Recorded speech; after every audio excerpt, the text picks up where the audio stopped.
I've been thinking a lot recently about what it means to make a difference, and maybe even more specifically, what it means to make a difference with your art. Can you only make a difference with your art if you spell out all of the meaning and purpose behind the work that you create? Can you only make a difference with your art if you work for a nonprofit or a socially conscious brand? Or is there more to it than that? Is there an ability that we have to perhaps move hearts and minds just by creating beauty, just by filling the world with good things? And while we're kind of on this topic, what is defined as art? Can you create art if you're not a painter or a designer or a photographer or a musician? I'm so excited this week to have Andy J. Miller on the podcast, or as many folks know him online, Andy J. Pizza. Andy is somebody who, for me, has clarified all of these questions to some degree. He's somebody who I think lives out these questions, and I would almost call him an expert on this idea of how you can move the needle with art and maybe do it in ways that we don't often think of as traditional. Andy is an illustrator, super talented. He's the host of the podcast Creative Pep Talk, one of my favorites, and he's a public speaker, and he's so engaging. Andy is just this wonderful blend of optimistic and real. If you check out his Instagram and you take a peek at his illustrations, they are colorful and they're playful and they're fun. And his podcast is energetic and peppy and hopeful. At the same time, he's also willing to go deep. He's not just keeping things on this high optimistic level. He's willing to dive in and share about his struggles and ultimately use that to encourage and support people. And that's something that I think we dive into a lot on this podcast, is people who are really willing to go there. And that's where we get to find connection. We always connect more with our struggles than our successes, more on our weaknesses than our strengths. Oh my goodness, Andy is just somebody who I deeply admire for his ability to do that.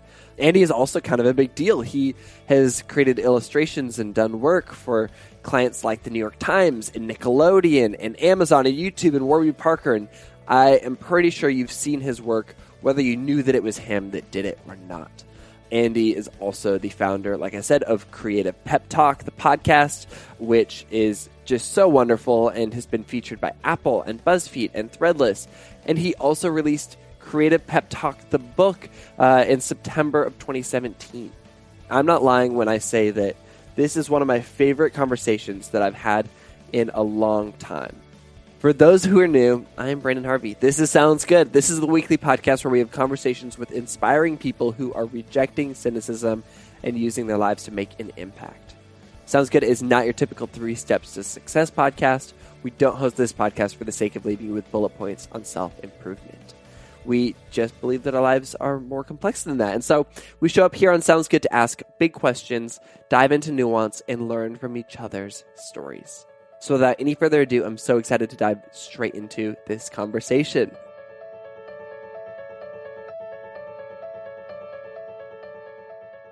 I don't normally drink coffee. I generally am pretty energetic without coffee. But today, about 30 minutes ago, I just drank a big, tall coffee, and I'm wired right now. Good. And I'm like that every day. Good.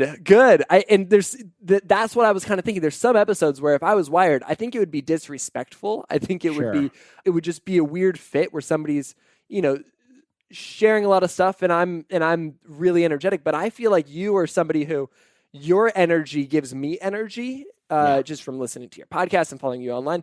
And so I feel like I'm here to match your energy. And so I would have been highly offended had you not partaken in coffee today. Good. Well, I'm glad that I've lived up to your expectations. I feel like you do a lot of things. Like there's a lot of things you do in the world, and I love all of them. But how would you describe what you do? Like, do you have a title for what you do, or do you just kind of do like a long description every time that people are like, "Hey, Andy, what do you do?" That's a good question. And I should have a really clear answer for it, but I don't. I think my life in my creative career went into a million different directions. I think I was always trying to find, what's the best medium for the stuff that I've got, what's the thing that's going to harness whatever it is I am the best. And so I've kind of been on a journey doing that for the past 10 years. And I think it ended up being podcasting, talks, illustration, all kinds of different things.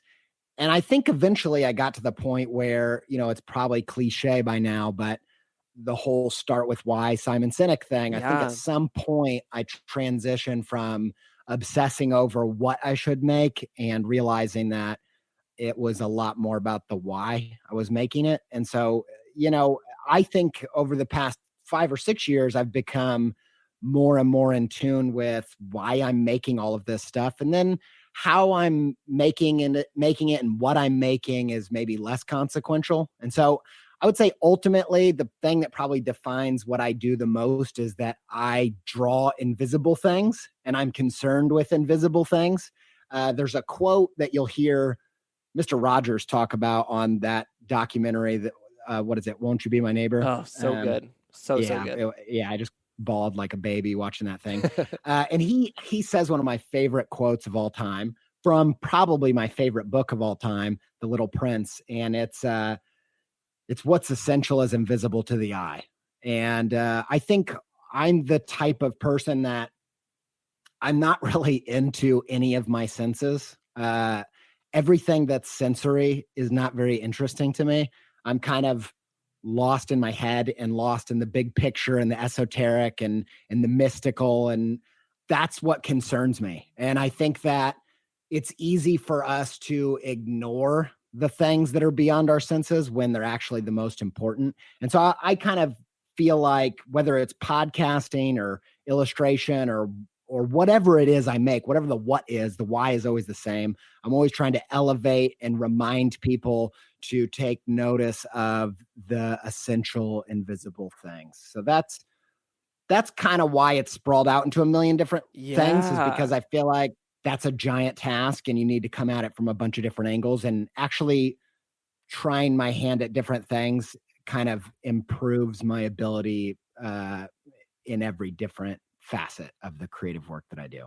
That's not a very concise answer, but it is an answer. That's what I like to hear. I feel like the way that you described it really resonates with me, because I, for the longest time, thought that I was just going to be a photographer. Like, I had these dreams of exactly what I wanted to be, who I wanted to be. I could envision it as a photographer. And then I just began to realize that I could maybe accomplish those things, but there wouldn't be a why behind it anymore. And the more that I started to kind of pursue that why, I was like, oh, dang, like this is better communicated in written word, or this is better communicated on a podcast. And then it got to a point where it's like, oh, we're going to make a real, like a print newspaper, because it's the dumbest idea in the world, but it's maybe the most effective way to communicate a particular idea or a focus or a why, I guess. That resonates with me. I've thought about it a lot. I've thought about, what mediums hold that mission the best. And I've found that I think I ended up getting into podcasting thinking that spoken word would be a better medium for me to explore the invisible things. Yeah. And when I started that journey, I thought, okay, it's going to be talking. That's going to be the thing. I don't know what it is, but it's this kind of thing. And basically I want to figure out how to give form to formless things. And it wasn't until I heard a speaker, like a few years into my podcast, call his analogies and his metaphors and stories illustrations, that I realized that everything I'm doing is illustration, and that the definition of illustration is actually to give form to formless things. And so I think when that hit me, I probably owned being an illustrator at the core of who I am, whether it is using words or pictures. I feel like I'm always trying to illustrate intangible stuff. That's good. Yeah. Wow. Yeah. I see that in your work, and I want to get to your work both on the podcast and in spoken word format, but maybe we can back up a little bit, because I'm curious about how maybe your why formed through the years, and maybe we can even bring it back to like childhood level. Like, where did you grow up? I grew up in Southern Indiana, but we moved around a lot. So I don't really have a place that feels like home. I'm that kind of person. Yeah. My dad's job kind of took us all over the place. I ended up living in Western New York, and home is kind of an abstract concept to me. Did you have like almost like some degree of a cliche of like home is wherever I'm with you, home is where the heart is? Like, did you have anything like that where you're like, oh, when I'm moving, here's the consistent thing that makes me feel like home, even if I'm in the Midwest or the East Coast or a different country? Yeah, not really. Because here's why. I was thinking about this recently. I grew up with my dad and my stepmom, and I love them, but I don't. Especially when I was a kid, I didn't relate to them very much, and I definitely felt like I was other in that house. Just like, I don't know who these people are. I don't relate to them. And then I even realized recently, I remembered a memory that I had back when I was probably like 8 years old, lying in bed thinking my parents are out there watching TV.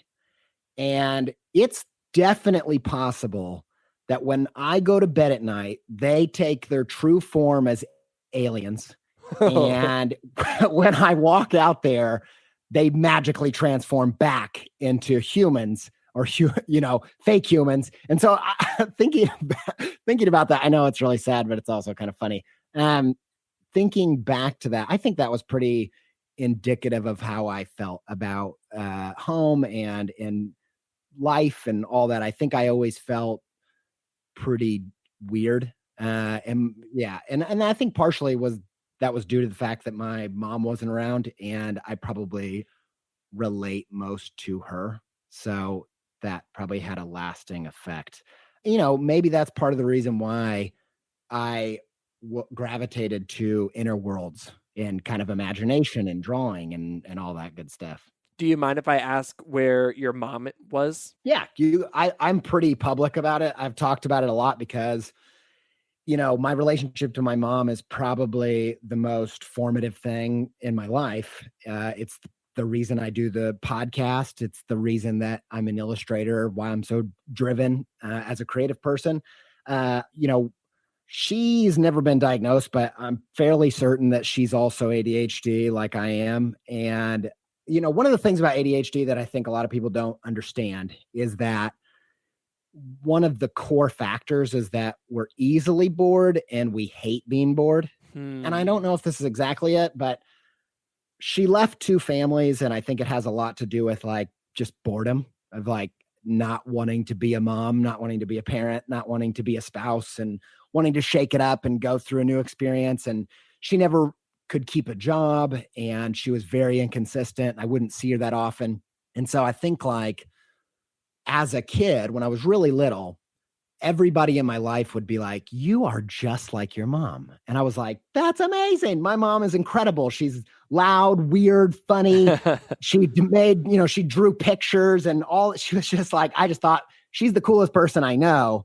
That's amazing. And then as I got older and I kind of became more aware of who she is and the choices that she was making and kind of all the pain that she had caused herself and everybody around her.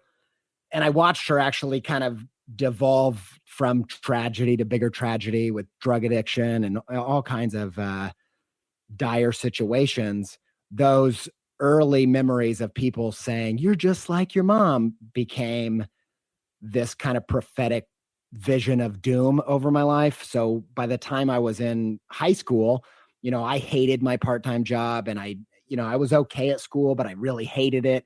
And I basically was petrified of being an adult and having to get a job and be in a place at a certain time and remember to buy Band-Aids, like that, all of it just, how do you keep your house stocked with this and manage your life and all the maintenance that goes on with that.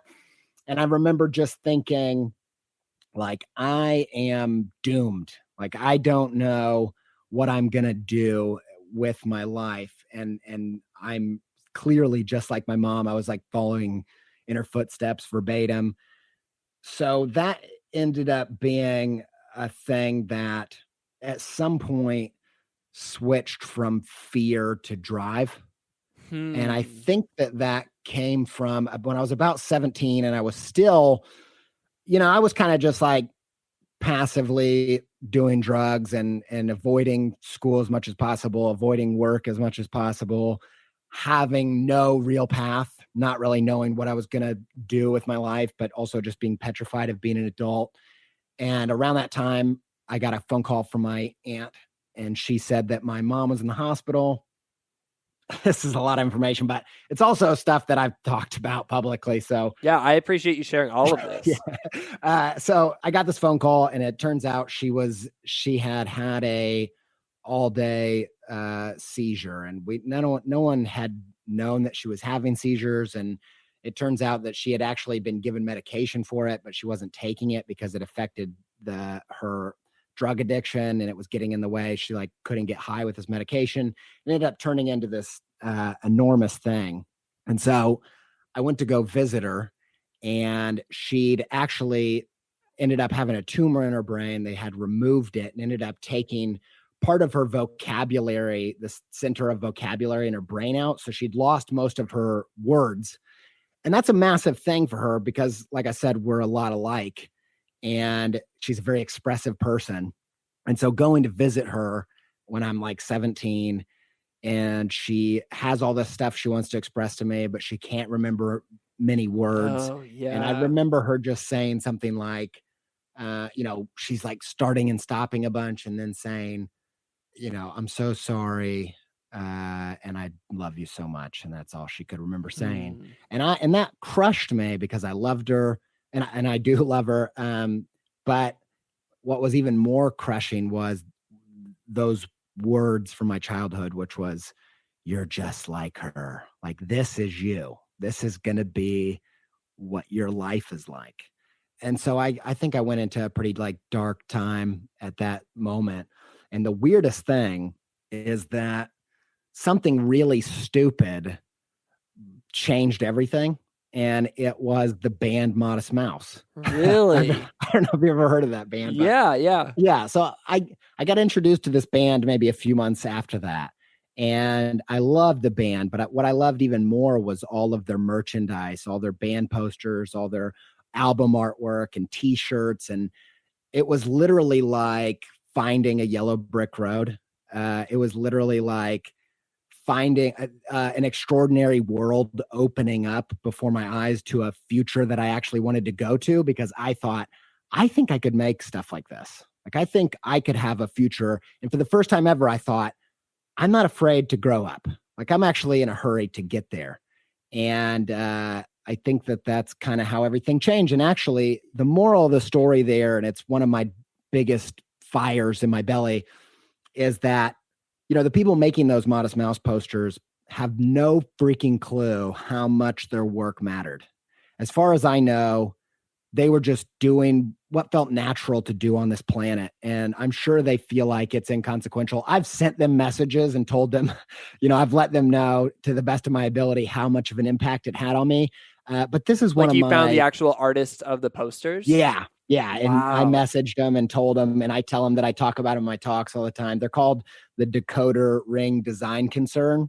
To me, it's such a massive testament because I'd seen what it was like kind of for a creative person to say no to the call to adventure and the destruction that comes from a life unlived. They probably think it's not affecting anybody but them. And then I'd seen how life affirming and life changing someone saying yes to a call as seemingly small as making band posters. And so I think that whole childhood experience and that teenage experience ended up being extremely formative to everything that I ended up doing. And it's the impetus behind my career, because I wanted to be a different kind of parent, even if I had similar struggles. And I wanted to spur creative people on and to take their path seriously. So yeah, that's the long, you know what I thought I was going to say? You can put this on my gravestone. You know how people say, long story short, I have to say short story long. So that's my, I love that. No, I appreciate you. That's what this podcast is for, is making short stories long, or just long stories truthfully told, maybe.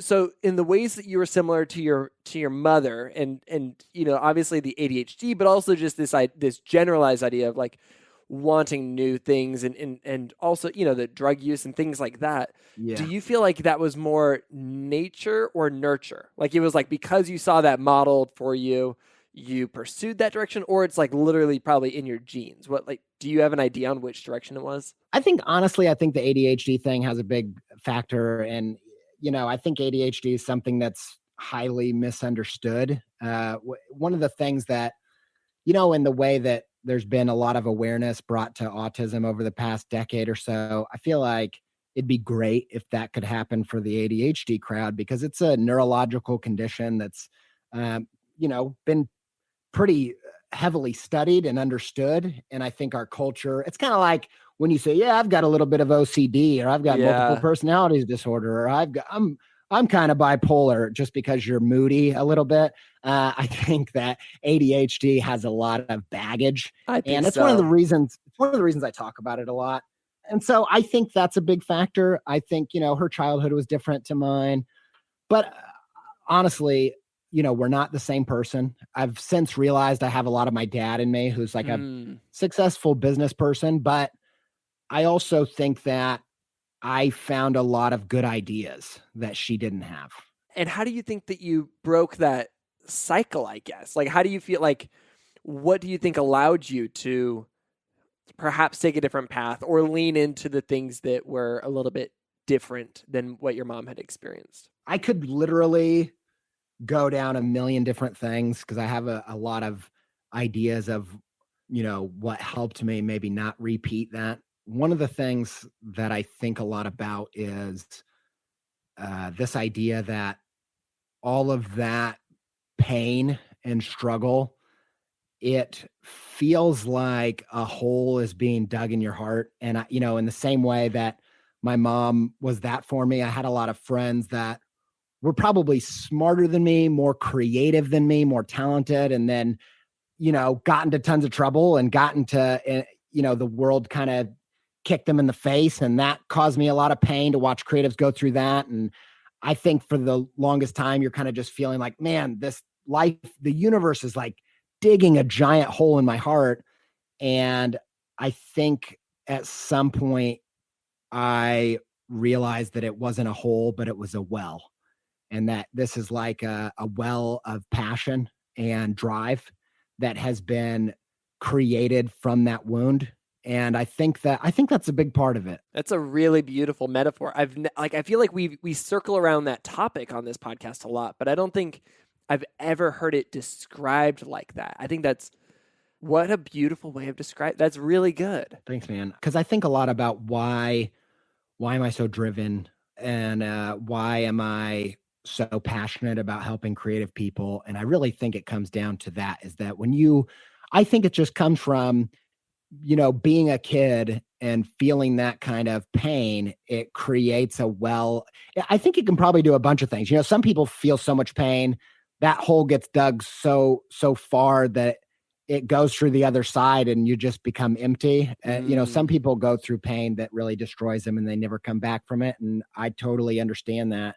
I think for me, I was probably blessed enough to have, my dad and my stepmom, who were actually, I didn't relate to them a lot, but they were extremely consistent. And I think that probably helped me never bottom out completely. Yeah. But I remember, things like a practical version of that just kind of is a microcosm of the bigger thing. Is I remember being in first grade and the DARE people coming and talking about cigarettes and being like, if you smoke, you're going to die. And my mom was a heavy smoker. And so it was like, they were straight up saying, and they should be, but they were straight up saying, your mom's going to die. And I was like, oh my gosh. So I was the kid that like hid my mom's cigarettes in a hole in the backyard or whatever, like, trying to help her. And so when I was in high school, and this is pretty common for ADHD actually, because they're attracted to stimulants. I was a really heavy smoker from ages probably 15 to 20. And when I found out my wife was pregnant, I stopped like immediately, cold turkey. Really? Haven't touched a cigarette since, because I always knew, I know for one thing, I'm not going to put my kid through that pain, because I felt it. And so that was that well kicking in. And I think that's a big part of it. But I also think personal philosophy, good ideas that I didn't come up with, that I got from spirituality and philosophy and business books and all that kind of stuff, I think together created core values that help me have better ideas about how to live. I think that that's another factor, but yeah. Like you said, a lot of people, that hole gets dug too deep and they can't, it's hard to come back from it. And maybe with different contexts and environments, but it's amazing that you had the context and the support and just, your brain's connected the right things where you're like, oh, like this is the direction I'm going to go. And I think it says something about your drive. And it reminds me a little bit of something I've heard you talk about before, this idea that we can see obstacles as a sign that we're going the right way. And it's maybe a little bit of a disconnect, but to some degree, I think that there's this idea that when you are hitting these roadblocks, like the fact that you're choosing a path with a little bit more resistance where you're like, oh, this is actually unnatural because like this, it was modeled for me to follow this direction of my mom, but I'm going to go this other direction. It's what's allowed you to get where you are today. But it also sounds like I think that has had ramifications in the creative world for you as well. Yeah, totally. And, I didn't realize it, but that idea is really like a big part of Stoic philosophy. This idea, Ryan Holiday has the book, The Obstacle is the Way.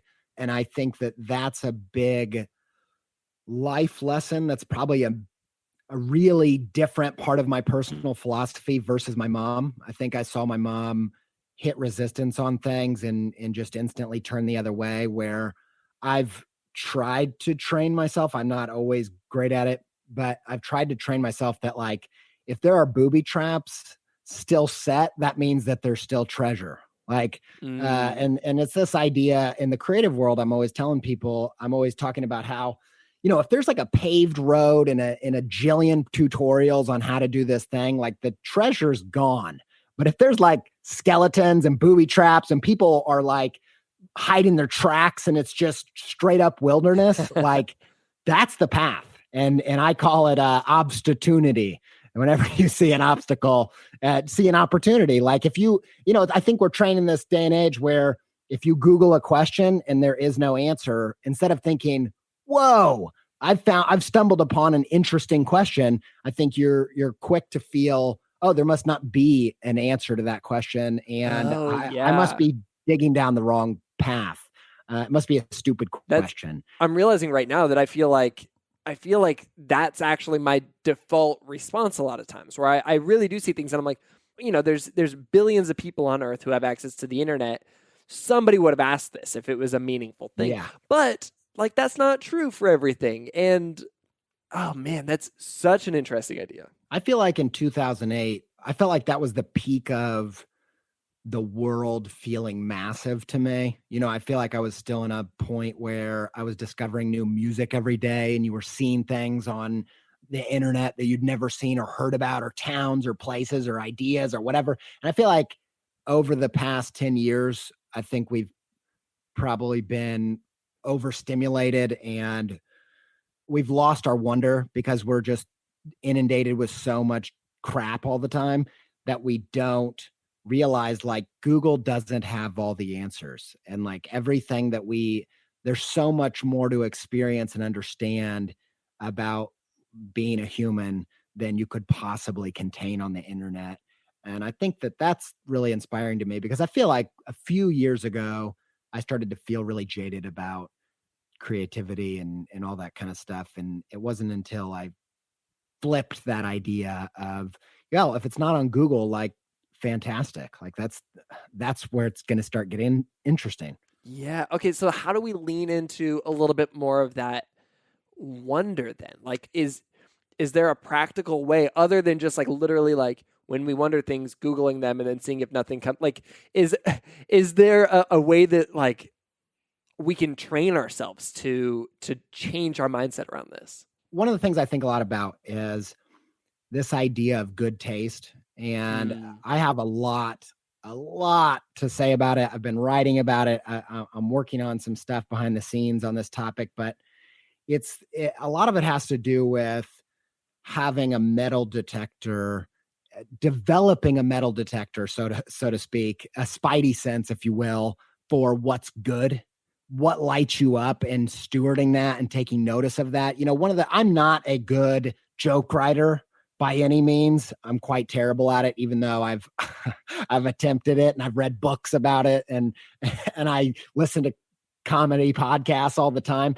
But I found that like when I first started out, I was much, much, much worse because I hadn't trained that metal detector to what's good, what's funny. I hadn't trained my brain to pick up things. And the more I dove into that world and the more that I started to tune my subconscious to pick up, to beep when some kind of material was setting it off, I found that I was overwhelmed by inspiration. And the same goes for my podcast. The same goes for my illustration. Is there's a real brain training to wonder and awe and excitement and inspiration. And I think it's one of those things, one of the things I'm infamous maybe for saying this on my podcast all the time, is that creativity is like breastfeeding. The more you pump, the more it flows. And I think that we're always kind of like, yeah, I've got 3 kids and breastfeeding and your way around it. It's familiar territory in my house. So these are the analogies that I have, and just, writing what I know. But I think we have this, with these ideas like writer's block and stuff like that. I think we are really afraid of burning bright. We're really afraid of running out of ideas. And I feel like the more you train your brain and the more you exercise that muscle, the more that comes out, the more inspiration there is. And I feel, for the past 4.5 years, I've been making a podcast every week. I've been, I'm still working full-time as an illustrator and making products for my audience and all that kind of stuff. I've never done more creative stuff. And I've never been more on fire with inspiration. And I do hit, I'm not saying I don't hit burnout and stuff like that, but I feel once you start training that metal detector in your brain, you take a little breather and you take a rest and you're right back in the game. So that's kind of my mentality around it. I remember when I was first coming up in the world of photography, one of the people that I really admired was Jeremy Cowart. And he's still somebody that I deeply, deeply admire because of the way that he takes ideas and uses them to make a difference in the world and helps bring them to life and maintain them and sustain them. And one of the tips that I remember him sharing back when I was just a mere Twitter follower, probably a decade ago, maybe longer, was that he's like, write down every single idea that you have. And he was using Evernote. So I started using Evernote to basically anytime I had an idea, I'd put it in there. And the philosophy, at least in my mind, was put it in there because you might run out one day and you want to be able to come back to these. And I don't think that was his intention, but I think that was a little bit of a trap door for me because I started to think like, oh, this is an amazing idea. One day I will execute this when I am able to execute it at 100%. Yeah. You get 5 years down the road, you've got this notebook full of ideas and you're like, I haven't executed any of these because I've never felt like I was at 100%. It's one of those things where I want to believe that the world is limitless and that there's infinite opportunities for creativity. Like you have to act on that. You have to actually take the leap of faith and say, I'm going to do this thing, even if it's only 80% perfect. 80%, like as John Acuff says, 80% finished and out in the world is better than 100% perfect and stuck in your head.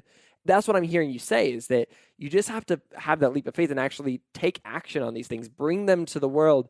And the more that you practice that, the more that creativity is going to come your way and you're going to have more ideas and more opportunities. And I would say, it sounds to me like the heart behind what he was saying was less like you better capture all of them because you're going to lose them, and more like that is the art of training your creative metal detector. And actually, I think one of the ways that you see this, and it rings true in all different creative areas, is I am really obsessed with dreams because I have a vivid dream life at night.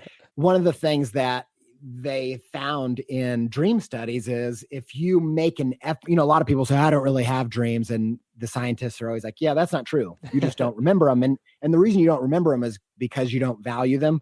And if you start writing them down when you do remember them, your subconscious will actually make an extra effort for your conscious mind to be aware of them and remember them. So the more you take note of them, the more you'll remember them. And the same goes for funny stuff or sad stuff or whatever the creative fodder you're looking for.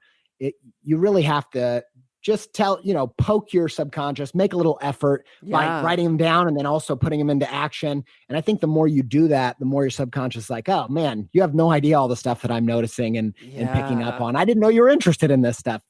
I'll make you aware of next time I see this stuff. We encourage people to do that with good news because, we see good news all day, every day, but it totally just slips through our mind because we're just biologically not engineered to hold on to that because we don't think it's important. But it really is just not for our survival. It's for our ability to thrive. And so that's been hugely beneficial for me to practice that in that context as well. 100%. I've heard before that our brain is actually really deflective of joy and really soaks in fear.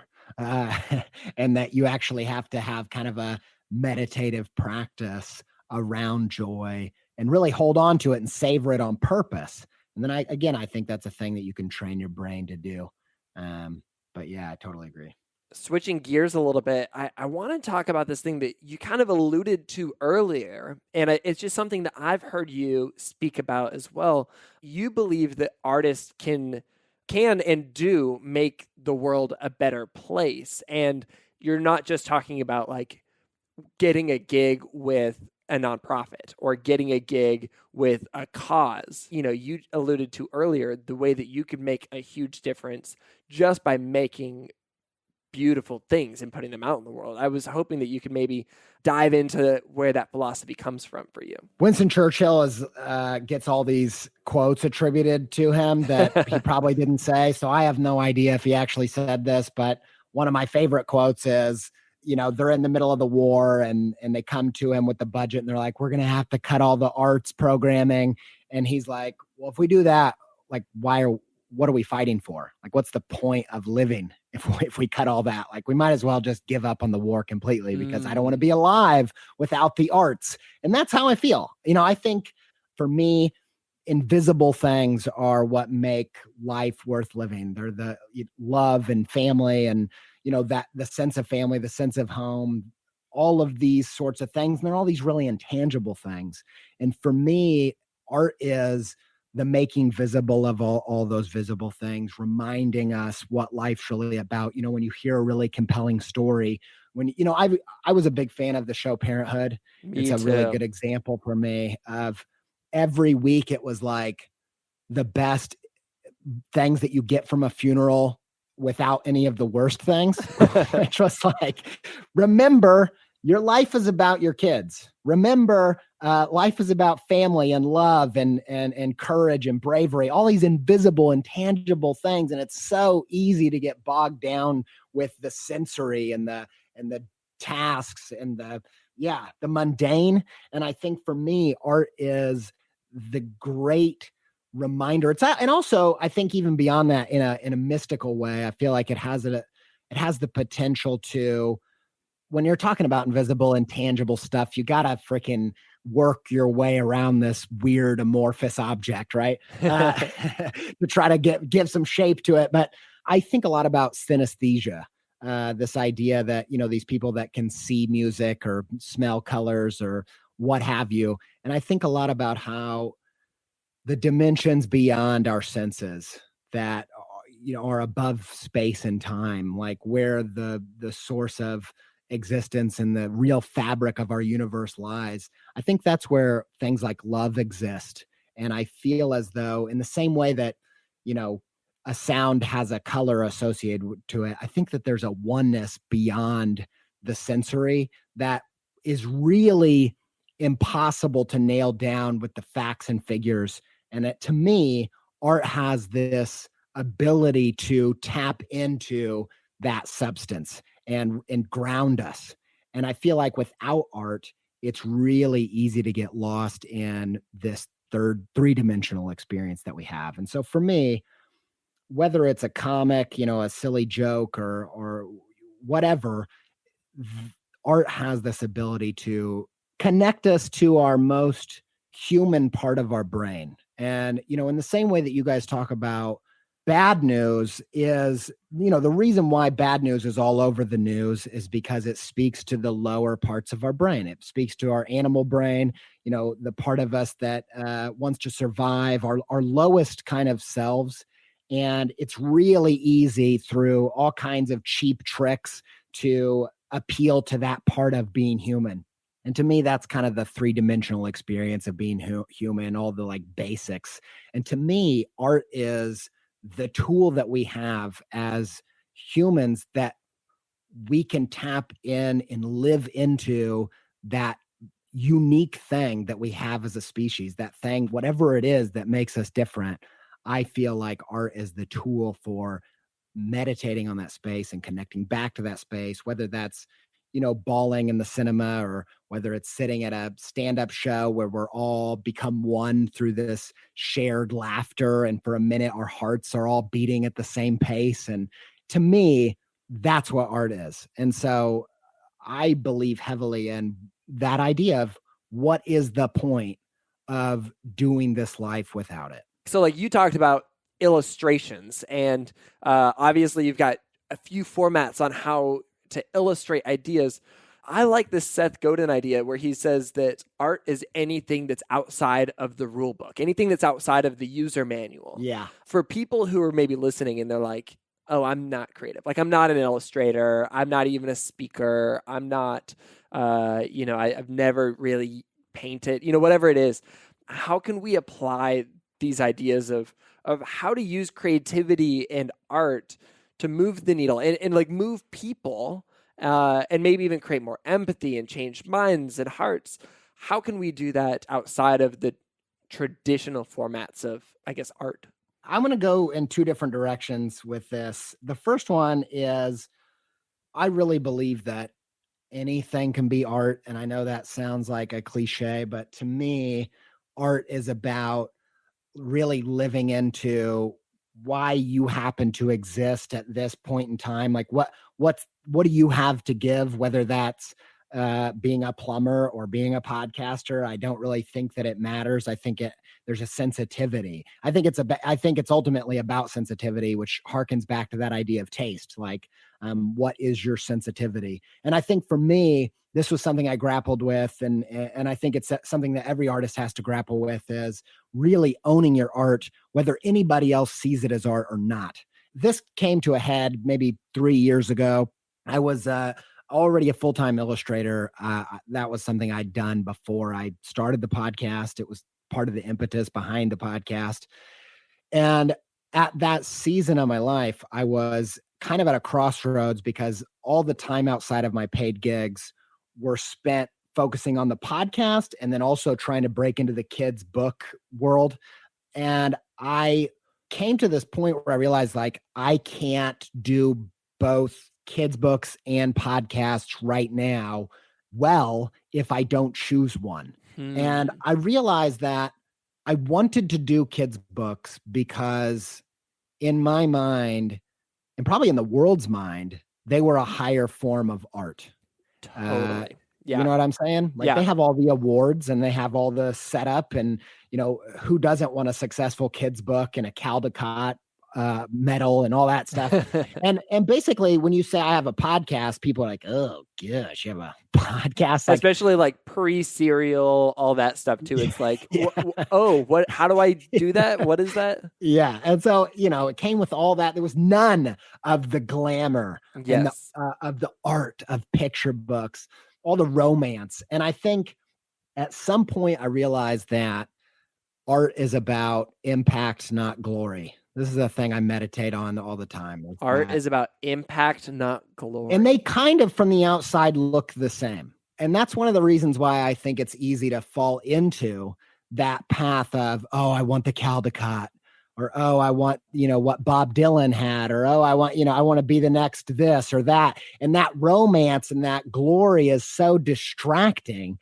when really that widespread appeal is about impact. It's about how do you do your art right now. And at that crossroads, I felt like my potential for impact, like there were already thousands and thousands of picture book makers doing things that were making a great impact. But there weren't a lot of people in my space podcasting, and I had to make a decision to see it as my art and decide it was my art and treat it with that kind of stewardship. And even if everyone else thought I was stupid for doing so, even if everyone else did not see podcasting as an art of any kind.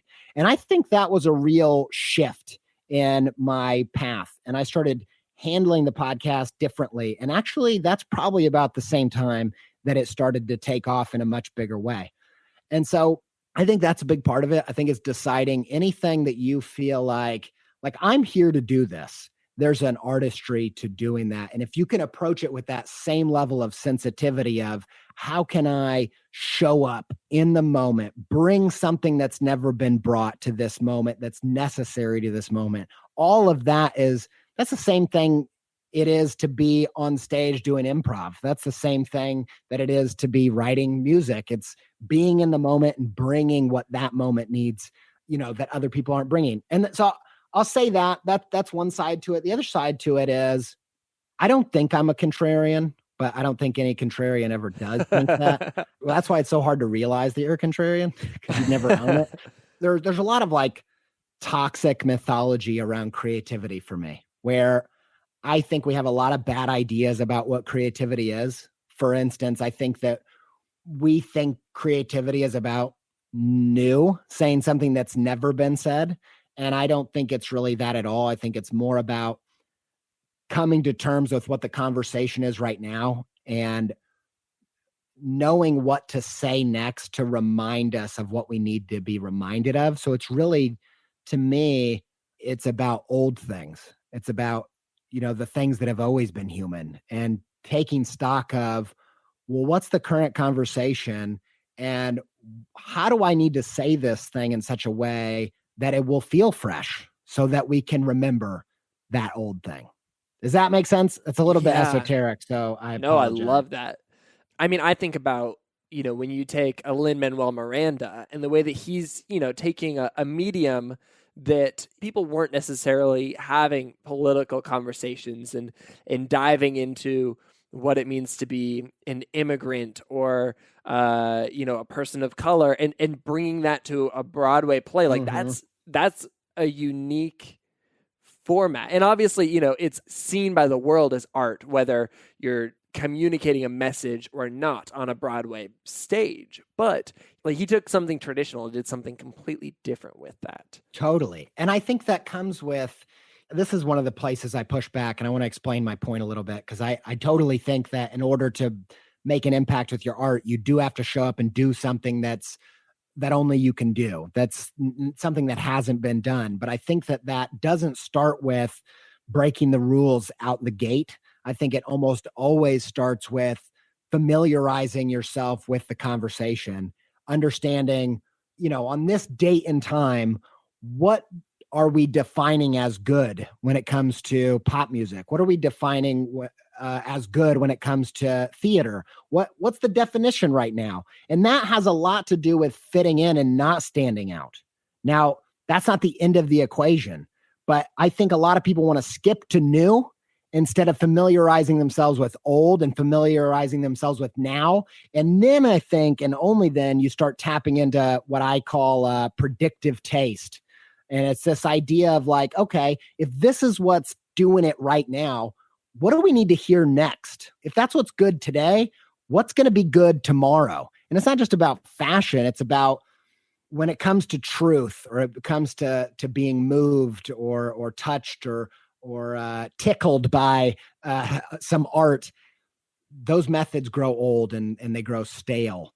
And the same things that used to tap into our humanity don't tap into our humanity anymore. And so I think that the ability to do what the artist needs to do, which is remind us about what it's meant to be, to feel human, comes from really understanding, well, what was doing it yesterday and what's doing it today, and how might that affect what we need to feel, hear, touch, taste tomorrow?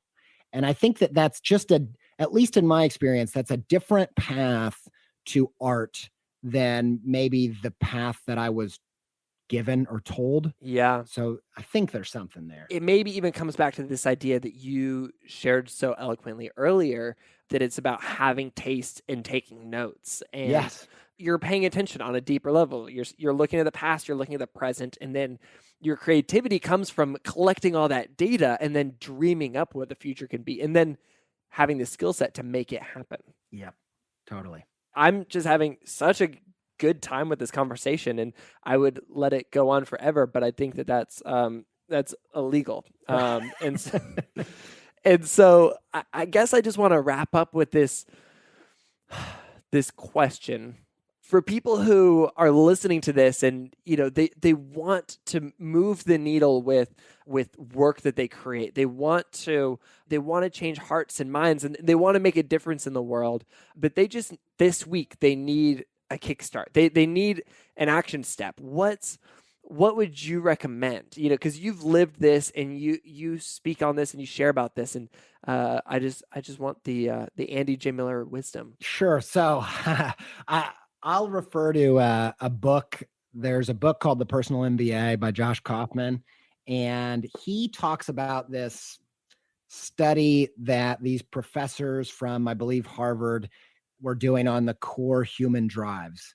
And this got me thinking about, I'm really interested in art and creativity through a lens of kind of an objective lens rather than a subjective lens. And this gets to the heart of it. And he says that there's 5 core human drives. We want to learn, we want to feel, we want to bond, we want to protect, and we want to collect things. That's what people want to do. And so I think that's a good starting place of, when I make a podcast, I'm trying to fire on every one of those cylinders. How can I make you feel something? How can I make you learn something? How can I make you feel bonded with creative people? And then once you have those targets, then you can start reverse engineering a strategy and a craft to actually fire on those cylinders. And you go read how other people do that. When it comes to storytelling, foreshadowing and analogy and metaphor and, callbacks. And there's all these craft elements that you can employ to start learning how to play that instrument, how to make someone feel something. What's the art of helping someone learn something? And I'm so inspired. You've heard me bring it up a bunch of times. I'm highly inspired by comedy. And the reason is because they have such a clear target, which is to make people laugh. Like, that's good comedy. It's just really simple, but it's obviously the hardest thing in the world to do. But I think that's why we have these master crafts people when it comes to comedy, is because they know their target, right? And so the first thing that you've got to do is you've got to say, what's good? What's my target? What's the metric? What am I trying to go for? Am I trying to make them feel something, bring them the tears? Am I trying to make them learn a new thing? Am I trying to make them bond or feel self-expressed? What is it that you're trying to do through your art? And then go learn every trick in the book, and then learn all those rules, and then break them in meaningful ways. And that, to me, that's the artist journey. That's the whole kit and caboodle. That's my answer.